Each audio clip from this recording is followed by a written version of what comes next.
एक औरत ने गुस्से से होटल के मैनेजर के पास जाकर कहा, आपके वेटर ने मेरे इतने महंगे सूट पर चाय का आधा कप गिरा दिया है, उसे सख्त से सख्त सजा दो।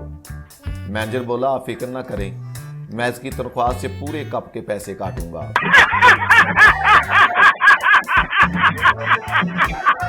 एक आदमी एक जगह पर इंटरव्यू देने गया। इंटरव्यू देने के बाद उसके मालिक ने उससे पूछा कि बताओ तुम्हें कितनी सैलरी चाहिए।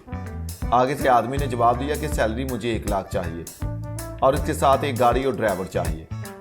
ये सुनकर आगे से मालिक ने कहा, ठीक है, हम 3 लाख सैलरी, एक गाड़ी और साथ एक कोठी और साथ 15 नौकर भी देंगे। ये सुनकर लड़का आगे से बोला, सर क्या मजाक कर रहे हैं? तो मालिक बोला, अरे बड़वे, शुरुआत किसने की थी? एक सरदार ने बैंक अकाउंट खुलवाया और अगले ही दिन उससे जाकर बंद करवाने चला गया। बैंक मैनेजर ने हैरानगी से पूछा, क्या हुआ, आप एक दिन बाद ही अकाउंट बंद करवाने आ गए? सरदार ने कहा, यार कल मुझे ख्वाब आई कि किसी ने मुझे कत्ल कर दिया है और आपके बैंक का स्लोगन यही है कि हम आपके ख्वाबों को हकीकत में बदल देंगे।